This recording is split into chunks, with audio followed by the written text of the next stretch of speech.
Welcome to an introduction to reserves for small charities. Embrace Finance is a small non-profit supporting leaders of small non-profits to build financial confidence so that they can build financial resilience. We're looking at reserves in this session. We're looking at how to calculate actual reserves, how to set a target amount, and how to write a clear policy. We will also look at the link between reserves and resilience. This session draws on guidance from the Charity Commission for England and Wales. It also signposts the guidance for the charity regulator in Scotland and Northern Ireland. Of course, this does not constitute proper professional advice. The invitation is to go back after this session, look at the relevant guidance for your area and apply that to your own charity. Here are some links or some signposting that will help you navigate to that relevant guidance. What are reserves? Well, reserves are that part of a charity's funds that are unrestricted and freely available. And the key word here is freely. There is a definition in the Charity Commission Guidance for England and Wales, CC19, and there is also a definition in the Charities SOAR. Reserves are often referred to as our rainy day fund or our shock absorbers. As charities, we are here to spend. We are here to spend the funds that we are given on trust in service of beneficiaries. It is okay for us to hold funds back for a rainy day. Indeed, it is prudent to do so, but we need to justify this. And we do this by adopting a formal reserves policy, which we publish in our Trustees Annual Report and accounts. Our policy needs to justify keeping reserves or not keeping them, plan for the maintenance of services to beneficiaries, reflect the risks of unplanned closure, and address the risks of unplanned closure. It is okay to close a charity, but we need to do it well with no harm to beneficiaries, particularly when they are vulnerable. And we do all of this by stating in our policy, as a minimum, how much we have, how much we need and why, and how to get from A to B. Other things might need to be included in our reserves policy if we're a larger charity.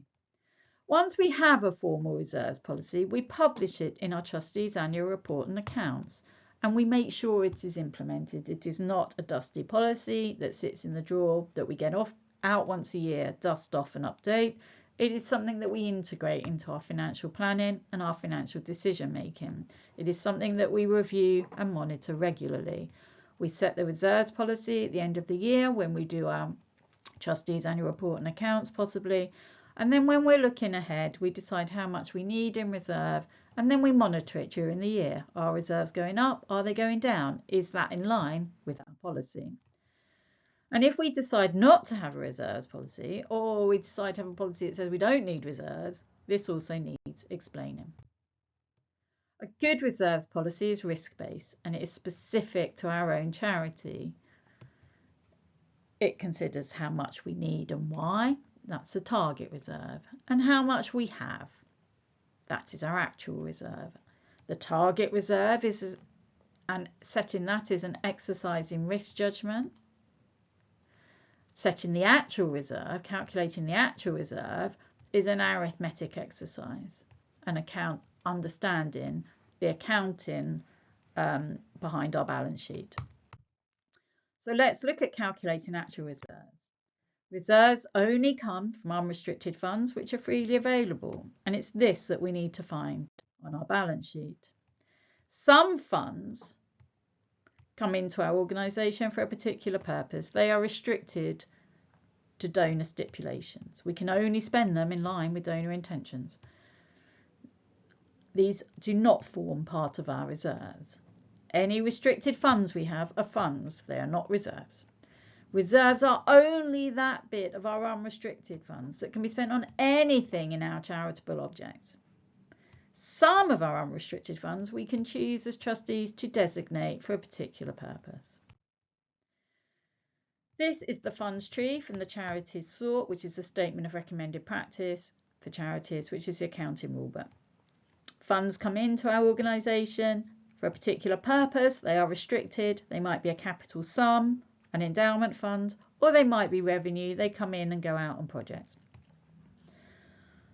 Reserves only come from the green branch on the right, the unrestricted funds.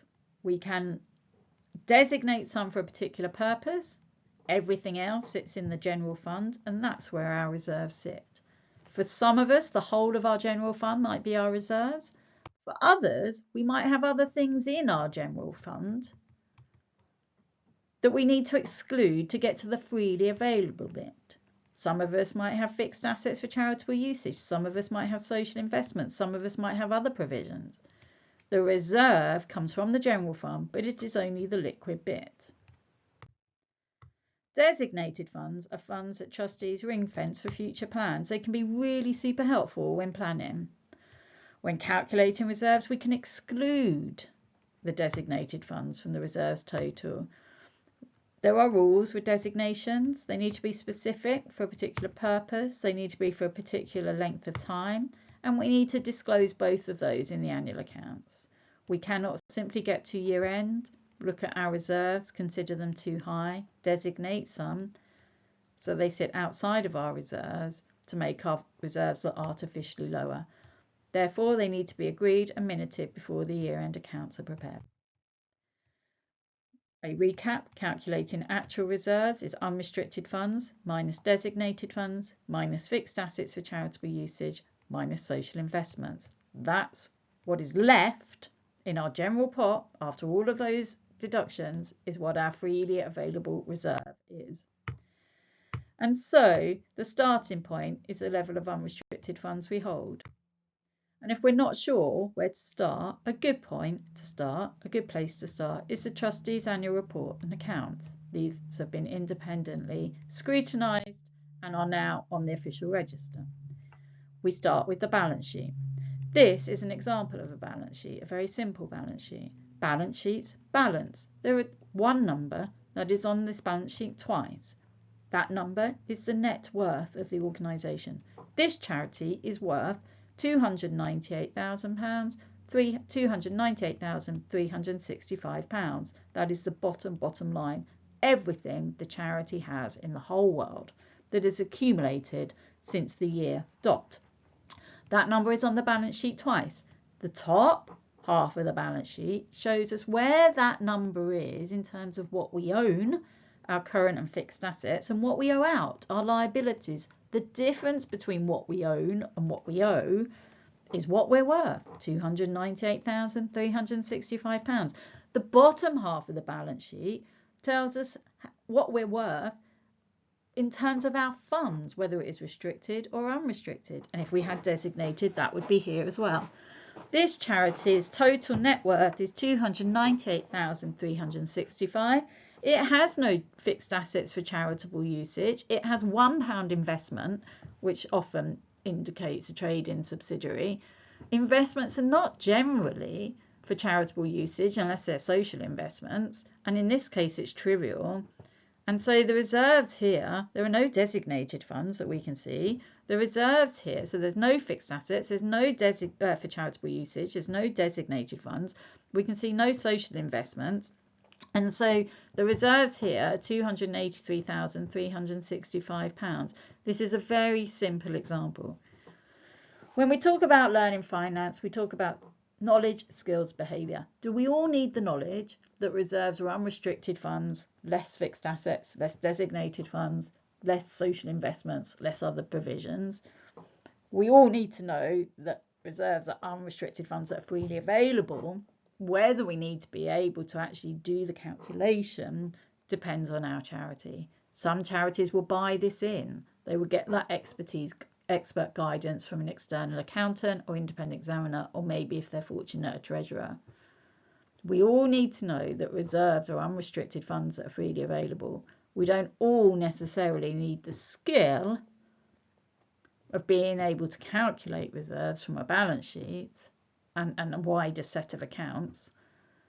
We all need the behaviours to know that we need high certainty figures and to buy them in where we don't have that in-house. This second example is a slightly more complicated balance sheet to illustrate where designated funds sit.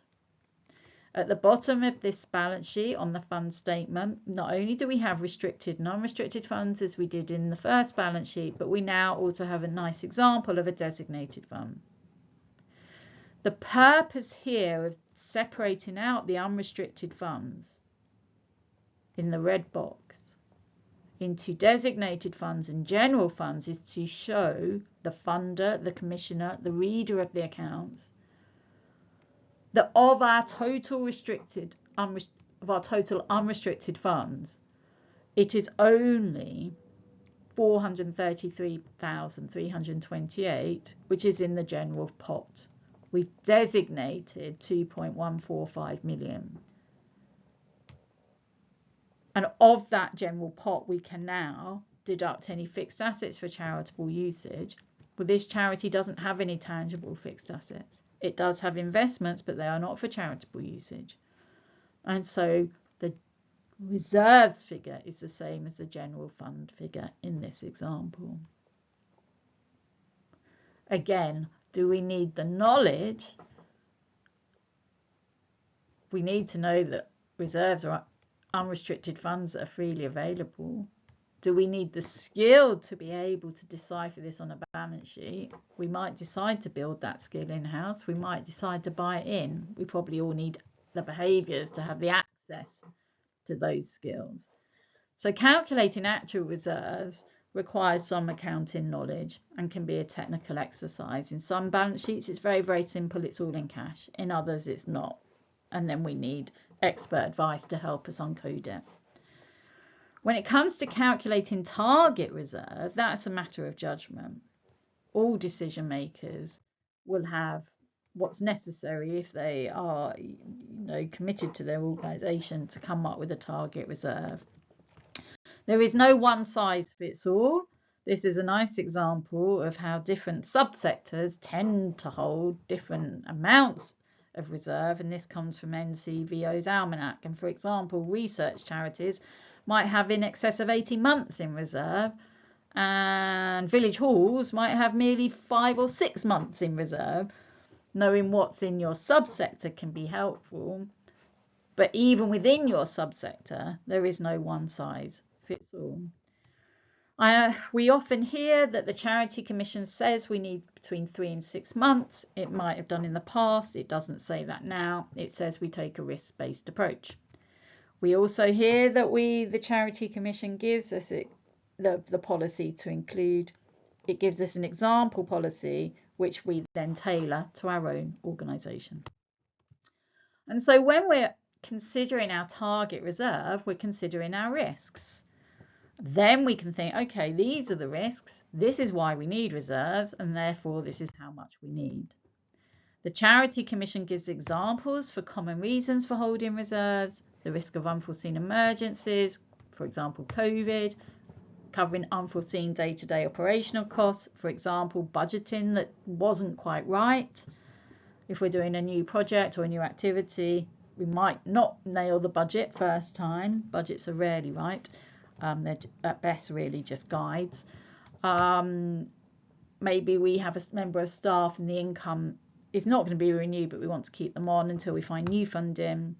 Or maybe we just need working capital. We just need money in the bank, oil in the tank. There are various reasons for holding reserves. You decide on the risks open to your organisation and legitimate reasons for holding that money back to cover those risks. We think about the current financial position and then the possible financial future. So reserves are future facing. It's not looking back. It's looking at future income and expenditure. And then wondering or coming to a view on whether we need a high or low reserve to mitigate any risks and optimise any opportunities. This is a nice example of a matrix and it comes from Sarah Vincent, Reserves Made Simple, which is a great read.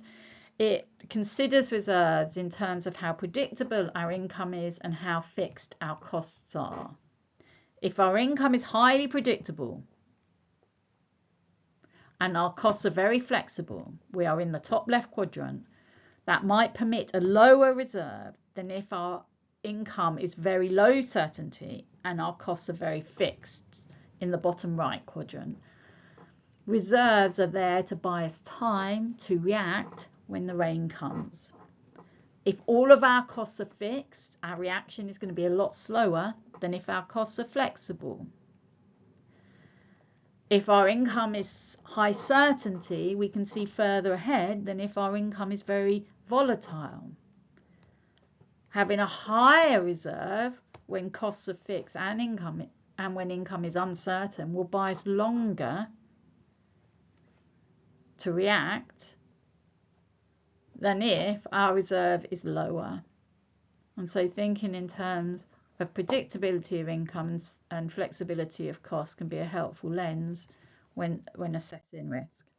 It's also helpful to think about our own money and risk personality, because it is all about judgment. Some of us are risk aware, some of us are risk averse, some of us are risk tolerant. Having that open conversation around the board table when we're setting our reserves policy generally leads to the strongest reserve position. Diversity of thought always makes for the best policy making.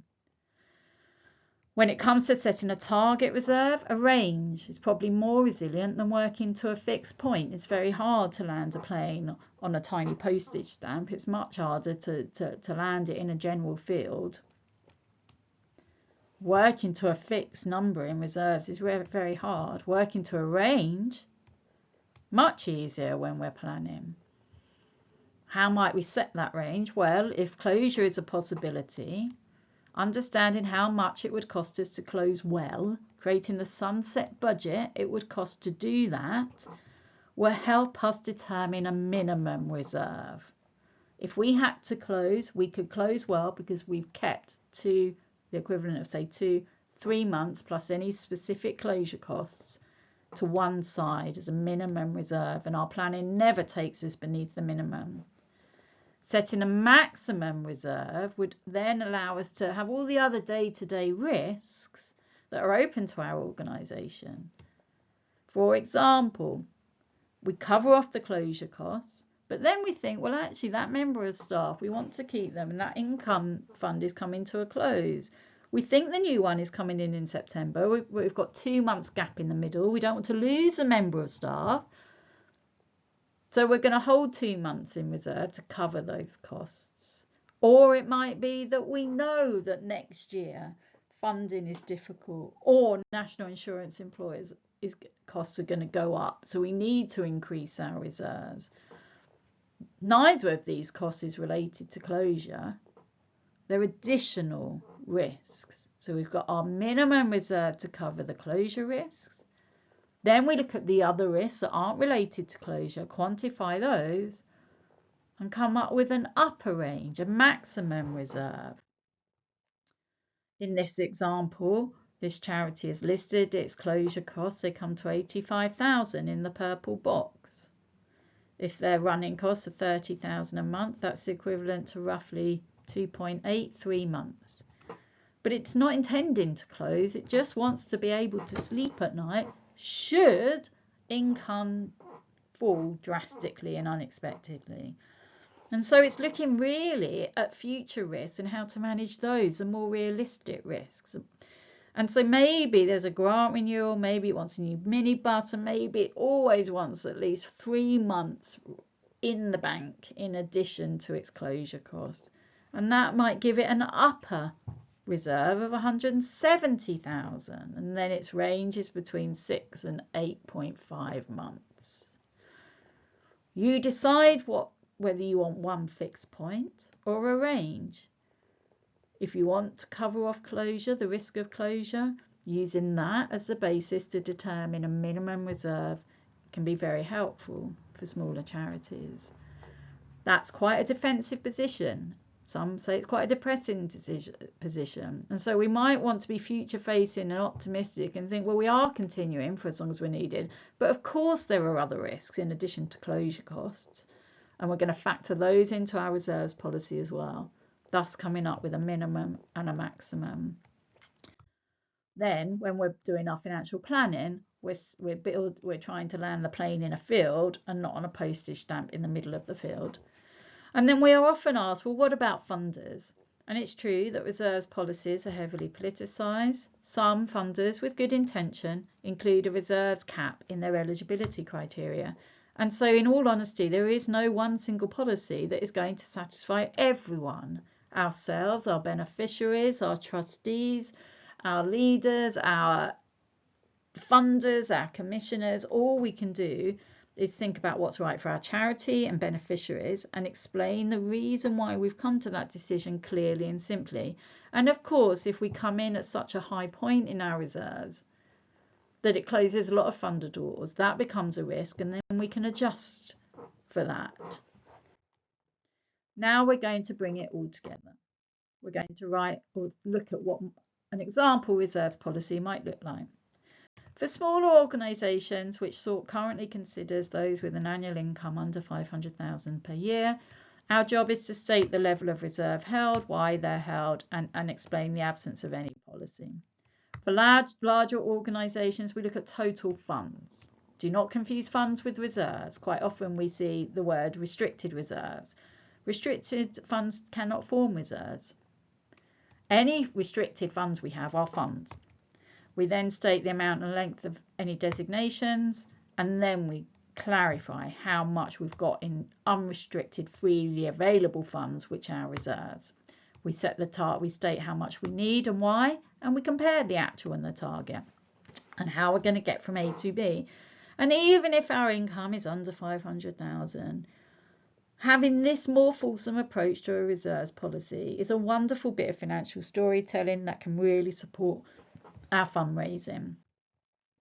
There are massive benefits to a good fulsome reserves policy. It demonstrates good financial management. It demonstrates organisational resilience. We've thought about the risks and we're managing them or mitigating them, preparing for them. And it gives funders an understanding of why funding is needed. It helps us manage the risk of any reputational risk if our reserves are too high at year end, and we think that's going to have an adverse effect on our fundraising. Having a really good reserves policy with clear strategic designations, clearly explained freely unrestricted held reserves, helps inform the reader why we need them. And the real benefit, of course, is that it buys us time to take corrective action when the storm clouds come in. Turning the boat around when income goes down or costs unexpectedly go up is very, very difficult and can take time. If we have to do it in a rush and we cannot change our costs because they are all very stubborn and fixed, then we need gas in the tank to buy us time to keep the lights on while we adjust. A good financial system will tell you when you've got a problem, and a really good one with reserves will buy you time to fix it. And so this is an example of Charity Commission England and Wales accounts for a small charity called Dorsetshire Drugs Advice Centre. It is an example of a statement of financial activities, which is the income and expenditure report.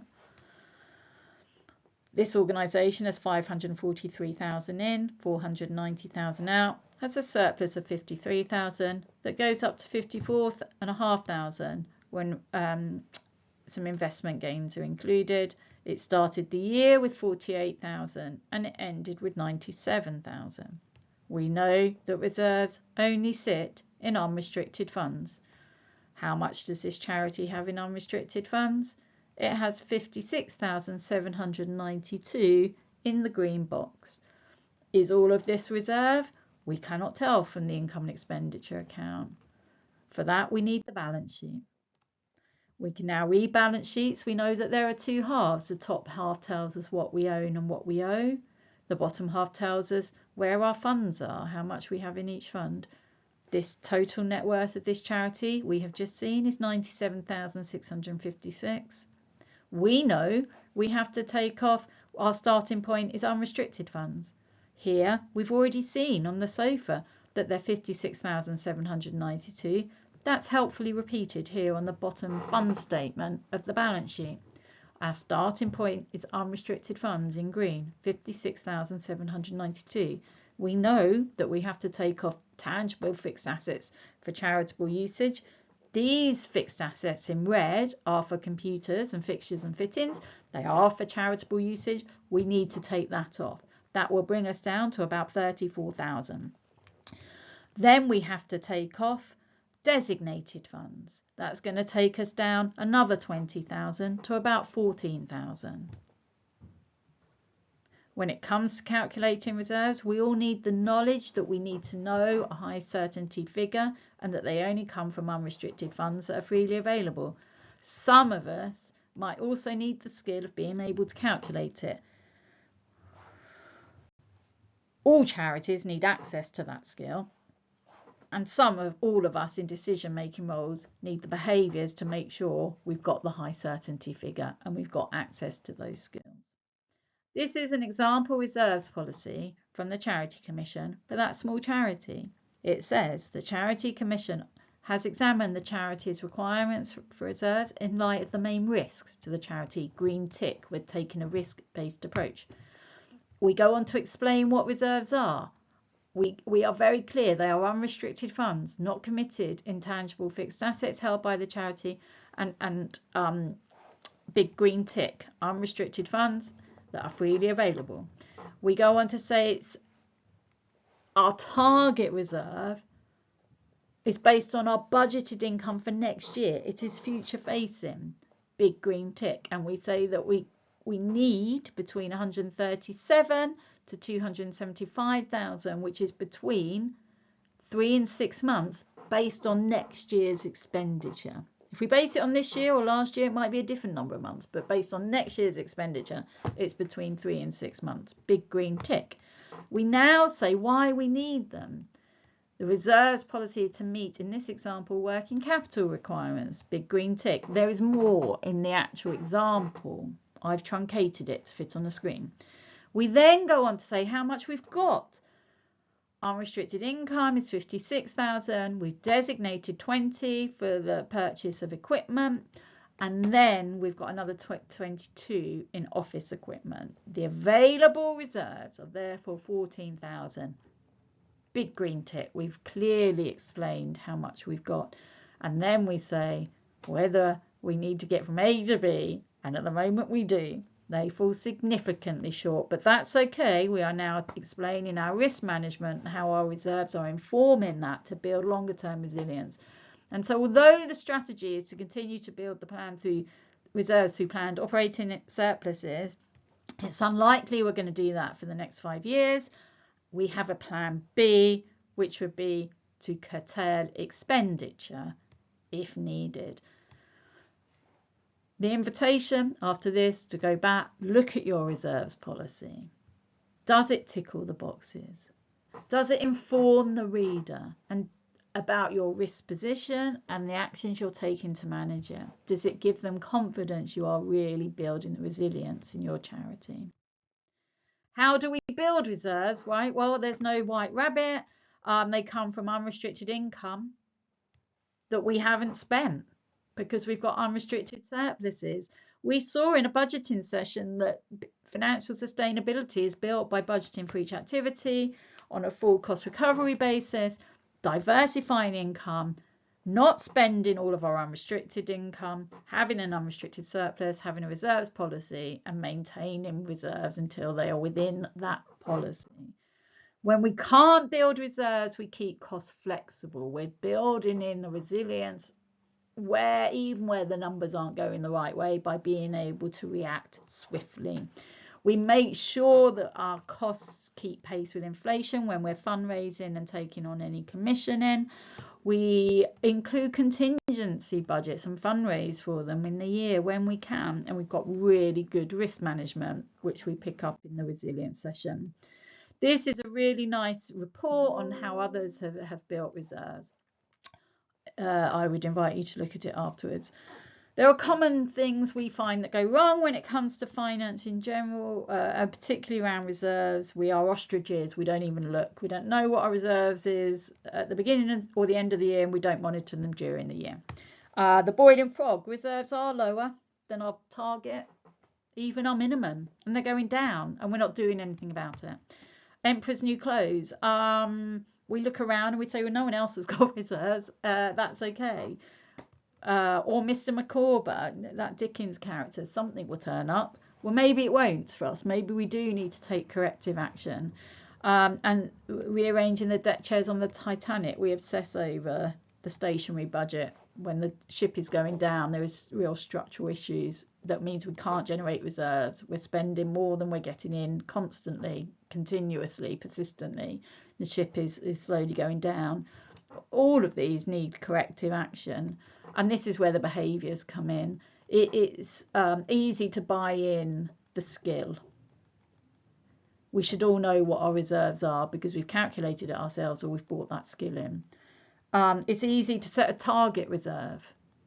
It's just a job of work that we sit down and do. We think about the risks, we quantify them, we come up with a range that we think is reasonable.